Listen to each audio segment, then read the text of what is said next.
Avant-match, Barça-Naples, match comptant pour les huitièmes de finale retour de la Ligue des Champions. Il est important, impératif pour le Barça de gagner ce match. L'un n'est plus à la rigolade. Si on rate ce match, c'est pas à moi de vous dire ce qui va nous arriver.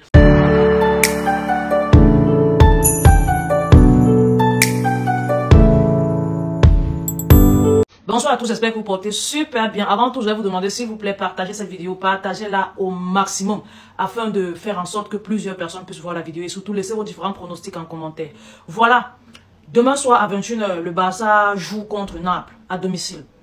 Comme je disais avant l'introduction, le Barça n'a pas droit à l'erreur sur ce match. Le Barça doit impérativement gagner ce match. Vous savez que nous, les Barcelonais, nous sommes déjà éliminés de la Coupe du Roi, éliminés de la Super Coupe d'Espagne.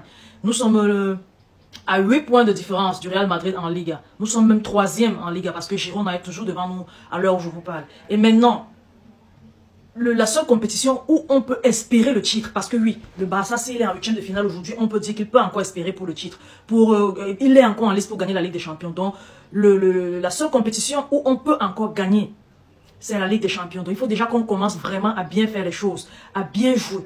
Et faire tout pour gagner le match d'aujourd'hui. Parce que si on veut vraiment gagner la Ligue des Champions commence par le match retour de 8e de finale qui se jouera chez nous. Donc il est important pour nous de gagner ce match. On va faire appel à notre défense de bien faire des choses comme ils l'ont très bien fait depuis ces 7 derniers matchs. Bien faire les choses et surtout de ne pas encaisser, de ne pas laisser les attaquants de Naples, vous connaissez Victor Osimhen et ses coéquipiers, faire leur show et puis marquer. Non, on ne doit pas courir après le score. Pourquoi? Parce que on ne doit tout simplement pas laisser Naples marquer.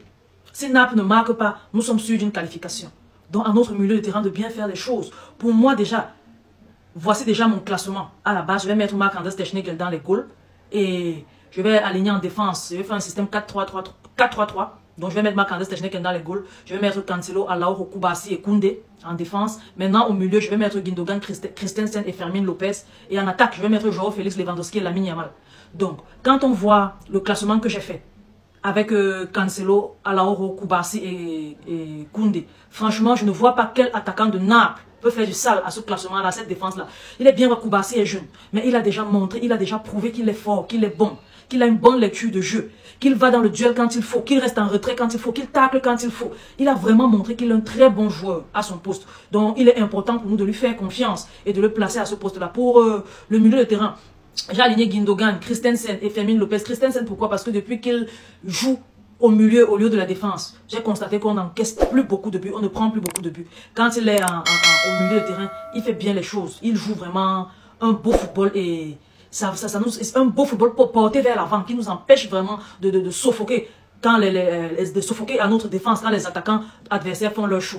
Bon, pour l'attaque, on va continuer. Vous avez vu la belle combinaison qu'il y a eu entre Lewandowski et Lamine Yamal durant le match dernier. Donc, c'est des choses comme ça qu'on veut. Si on voit qu'une complicité se crée, il faut nourrir cette complicité-là. Et on connaît aussi la façon dont Joao Félix réagit quand il est face aux grandes équipes. Naples est une grande équipe. Le match est un match à haute intensité, un match capital, un match important pour notre saison. Donc il est important de faire jouer les top players. Voilà pour mon 11 de départ. Marc-André Ter Stegen dans le goal parce que c'est notre meilleur goal. Il n'y a pas l'ombre d'un doute. Depuis qu'il est arrivé, vous avez vu comment est-ce que notre cage est bien défendue. On a beaucoup plus de clean sheet par rapport à quand il était blessé. Donc je ne vais pas discuter, je ne vais pas réfléchir à deux fois. Je mets Marc-André Ter Stegen dans les goals. Voilà. Pour revenir à ce que je disais, avec ce classement-là, on aura une défense forte et solide qui pourra vraiment bloquer tous les assauts de Victor Osimhen et ses coéquipiers. Donc, il faudrait tout simplement qu'on soit concentré, qu'on soit lucide et qu'on fasse bien les choses en défense. Que le milieu de terrain, avec ou sans ballon, déploie le meilleur football possible qu'il puisse déployer. Parce que ce milieu de terrain-là est un milieu de terrain de classe mondiale. Il est bien vrai, Fermin Lopez, parmi eux, est encore jeune. Mais jusqu'ici, il a déjà acquis beaucoup d'expérience qui fait en sorte qu'il peut vraiment jouer à ce poste-là, durant ce match-là, et vraiment bien faire les choses. Pour l'attaque, c'est une attaque plutôt expérimentée. Il est bien vrai, Lamine Yamal n'a que 16 ans. Mais ce gamin, il est habitué à planter les buts, peu importe la compétition, peu importe le match qu'il joue, peu importe l'adversaire en face de lui. Il n'a peur de personne. Il fait des percées fulgurantes, il fait des dribbles quand il faut, où il faut, et il donne des passes avec une certaine lucidité. Face au goal, il est très lucide et il plante des beaux buts. Il n'a pas peur de porter le match sur ses épaules, il n'a pas peur de prendre sa chance et de tenter. Donc cette attaque-là, c'est la meilleure attaque possible pour nous en cette journée, étant donné qu'on a beaucoup trop d'absents. On a beaucoup trop de blessés. Par contre, Naples n'a pas du tout de blessés. On a aussi des incertains. Quand je regarde là, je pense que vous allez me demander pourquoi est-ce que je n'ai pas fait jouer, je n'ai pas classé Alonso. Alonso, il pourra être remplaçant pour moi parce que il n'est pas encore physiquement apte. Bon, il est déclaré, on l'a donné son feu vert, mais je ne pense pas qu'il ait assez de rythme pour venir tenir un poste de titulaire en ce match-là, parce que le match est très capital, il est d'autres intensités, donc il est important pour nous de bien faire les choses. Voilà, concernant maintenant les absents, Naples n'a aucun absent.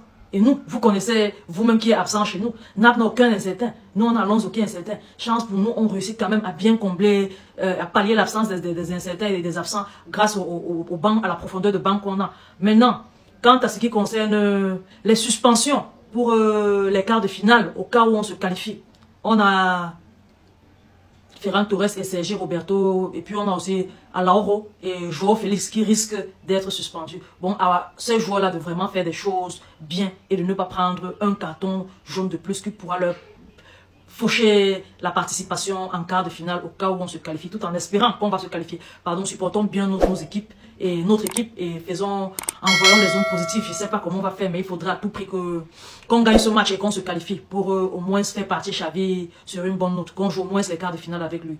Voilà, c'est tout pour la vidéo concernant les huitièmes de finale. On va aller un peu plus en parlant du PSG et de Lamine Yamal. On voit dans les réseaux sociaux que le PSG, on lit sur les réseaux sociaux que le PSG aurait fait une offre de 200 millions pour Lamine Yamal. Après profonde enquête, parce que j'ai mené mon enquête, ma petite enquête, je me suis rendu compte que non, cette information-là, elle est fausse. Le PSG n'a pas fait d'offre. Ils peuvent être intéressés, rien ne porte à croire qu'ils ne sont pas intéressés par Lamine Yamal pour pallier au départ de Kylian Mbappé. Mais pour le moment, ils n'ont pas encore fait d'offre. Et je ne pense pas que, même s'ils formulent une offre, je ne pense pas que le Barça acceptera de vendre ce joyau qu'est Lamine Yamal. Donc on n'a pas à s'inquiéter. Il va encore faire des beaux jours à Barcelone. Il va encore nous donner du sourire pendant longtemps. On va applaudir ses buts pendant longtemps. Vivement qu'il ne songe pas à changer de club avant au moins ses 35 ans comme Lionel Messi.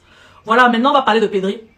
Pedri, il s'est avéré que l'endroit où est positionnée sa blessure n'est pas un endroit très difficile en guérison, en matière de guérison. Donc il est fort probable que Pedri soit mis sur pied avant le Classico.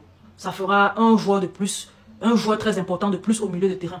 Bon, il est fort probable que Pedri soit disponible pour le Classico selon ce que j'ai lu. Donc, prions les doigts et prions pour lui afin qu'il puisse vraiment guérir à temps et venir fortifier encore plus l'équipe pour le Classico. Concernant la gêne au genou de Lamine Yamal, je pense qu'il pourra quand même jouer. Donc tout ira bien pour ce match face à Naples. Et prions vraiment pour Pedri afin qu'il puisse revenir nous aider au Classico.